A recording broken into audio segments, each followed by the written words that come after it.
Welcome to Lakshmi food. સ્વાગત છે તમારું મારી યુટ્યુબ ચેનલમાં. તો ચાલો, અડદિયાનો લચકો તો આપણે દર શિયાળામાં બનાવીને ખાઈએ છીએ. આ વખતે આપણે ટ્રાય કરીએ આદુનો લચકો. તો એના માટે મેં રેસા વગરનું આદુ 250 ગ્રામ, એના આવા ચોરસ નાના નાના પીસ કરીને લઈ લીધેલું છે. 250 ગ્રામ મેં ઘી લીધેલું છે. 500 ગ્રામ દૂધ લીધું છે, ફૂલ ફેટ મિલ્ક લેવાનું છે. 500 ગ્રામ જેવી ખાંડ લીધેલી છે. ઇલાયચી પાવડર, કાજુ, બદામ અને નાળિયેરનું ખમણ લીધેલું છે. તો ચાલો, આપણે અહીંયા બદામનો બારીક પાવડર ભૂકો કરી લેવાનો છે. અધકચરો રાખીએ તો પણ ચાલે, તમને જેવો ફાવે એવો કરવાનો છે. હવે એની અંદર આપણે કાજુ ઉમેરી અને કાજુનો પણ આવો દરદરો ભૂકો કરી લઈશું. તો કાજુની પણ પાવડર થઈ ગયેલો છે. હવે આપણે આની અંદર આદુના જે પીસ પાડેલા છે એ લઈ લેવાના છે. આદુને જો ખમણીને લઈએ તો પણ ચાલે, પણ હું અહીંયા પીસ કરીને લઉં છું. ખમણેલું આદુ મોઢામાં આવે તો આપણને કદાચ બાળકોને નથી પણ ભાવતું. એની જગ્યાએ આપણે આવી પેસ્ટ બનાવીને જો બનાવીએ છીએ તો ખબર નથી પડતી કે આની અંદર આદુના ટુકડા આવે છે. તો ચલો, એક પેનમાં આપણે ઘી ગરમ કરી લીધું છે. હવે આપણે 250 ગ્રામ ઘી લીધું છે, એની અંદર નાખવાનું છે. ઘી ગરમ બરાબર થાય એ પછી આપણે એની અંદર આદુની જે પેસ્ટ બનાવેલી છે એ લઈ લઈશું.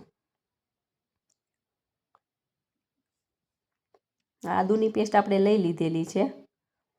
આપણે ગેસની ફ્લેમ સ્લો ટુ મીડિયમ રાખવાની છે. એકદમ હાઈ પણ નથી રાખવાની ને એકદમ સ્લો પણ નથી રાખવાની.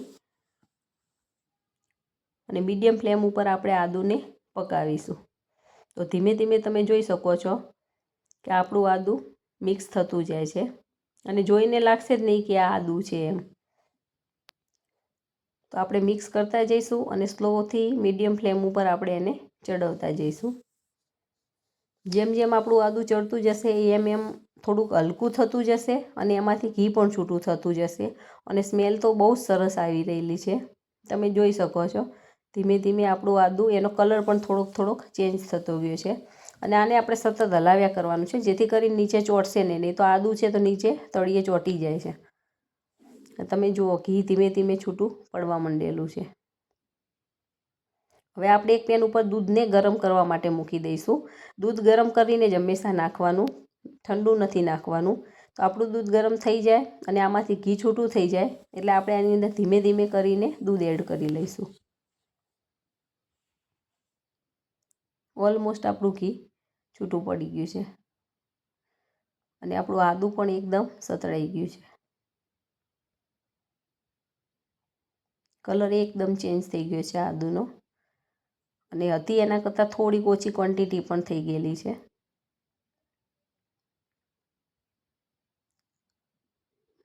આદું આપણું એકદમ પાકી ગયું છે. હવે આની અંદર આપણે ગરમ કરેલું દૂધ એડ કરી લઈશું. અહીંયા મેં 500 ગ્રામ દૂધ લીધેલું છે અને આપણે ધીમે ધીમે એમાં એડ કરવાનું છે. એકી સાથે બધું દૂધ એડ નહીં કરી દઈએ. દૂધ નાખતા જઈશું અને આપણું મિશ્રણ મિક્સ કરતા જઈશું.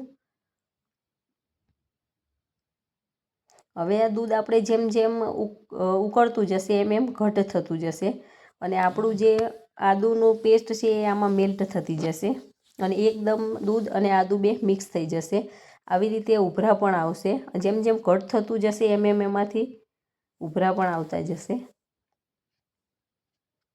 અને આપણે આને સતત હલાવ્યા રાખવાનું છે. દૂધની ક્વોન્ટિટી એકદમ જાડી થઈ જાય અને ઓછી થઈ જાય પછી એની અંદર મેં ડ્રાયફ્રૂટનો ભૂકો નાખી દીધેલો છે. ડ્રાયફ્રૂટમાં તમને જેટલા પસંદ હોય એટલા લેવાના છે. મેં અહીંયા કાજુ અને બદામ લીધેલા છે.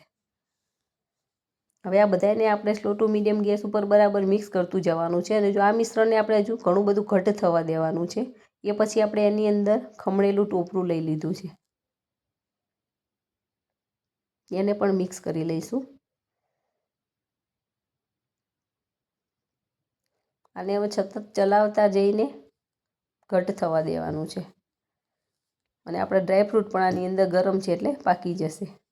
અને આપણું મિશ્રણ પણ ઘટ થઈ ગયું. જો તમે જોઈ શકો છો ઘણું બધું ઘટ થઈ ગયું છે મિશ્રણ. હવે ઘટ થઈ જાય પછી આપણે લાસ્ટમાં એમાં ખાંડ ઉમેરવાની છે. જો કોઈને ગોળ પસંદ હોય તો ગોળ પણ નાખી શકે છે, પણ હું ખાંડ નાખું છું. ખાંડનો ટેસ્ટ સારો આવે છે. મેં ઇલાયચી પાવડર લઈ લીધેલો છે.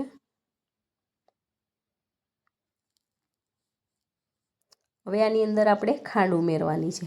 500 ગ્રામ મેં ખાંડ લીધેલી છે. તમારે તમારી જરૂરિયાત પ્રમાણે વધારે ઓછી કરી શકો છો. બહુ વધારે નાખીશું તો ચાસણી જેવું થઈ જશે, એટલે આપણે મીડિયમ જ રાખવાની છે, વધારે નથી નાખવાની. હવે ખાંડ ઓગળતી જશે એમ પાછું ટેક્સચર થોડુંક ઢીલું થતું જશે અને ખાંડનું પાણી બળી જાય ત્યાં સુધી આપણે આને સતત હલાવ્યા કરશું. આમ સતત ચલાવતા જઈને આપણે ઘી છૂટું પડે ત્યાં સુધી આને ચલાવવાનું છે. ધીમે ધીમે તમે જોઈ શકશો કે આપણે આની સાઈડમાંથી ઘી છૂટું પડવા માંડશે. ત્યાં સુધી આપણે મિશ્રણને મિક્સ કરશું.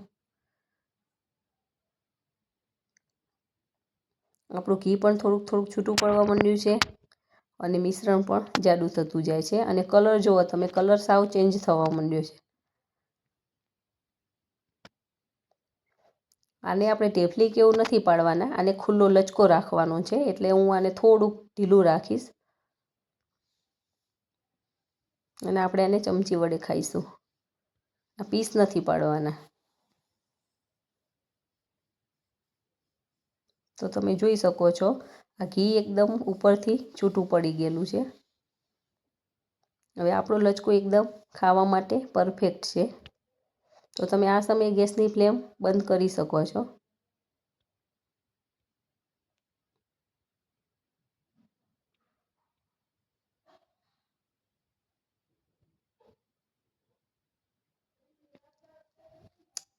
તો આવી રીતે તમે પણ ટ્રાય કરજો આદુનો લચકો બનાવવાનું. અને હવે હું એક સર્વિંગ બાઉલમાં લઈને સર્વ કરી દઉં છું. અને તમારો લચકો કેવો બને છે એ મને કમેન્ટમાં કહેજો. અને જો તમે બનાવતા હોય તો કેવી રીતે બનાવો છો એ પણ મને સજેસ્ટ કરજો. હવે આપણે ગાર્નિશિંગ કરવા માટે અહીંયા ડ્રાયફ્રૂટ લઈ લીધેલા છે. તો આપણે કાજુ અને બદામની કતરણથી આપણે આને ગાર્નિશ કરી લઈશું અને ગરમ ગરમ ખાઈ લઈશું. તો તમે પણ એન્જોય કરો, બનાવો. તો આવા જ નવા રેસીપી વિડીયોના જોવા માટે મારી ચેનલને લાઇક કરો, શેર કરો અને સબસ્ક્રાઈબ કરો. અને બેલ આઇકન દબાવવાનું ના ભૂલતા, જેથી કરીને આવનારા તમામ નવા રેસીપીના વિડીયો ફટાફટ તમારી સુધી પહોંચી જાય.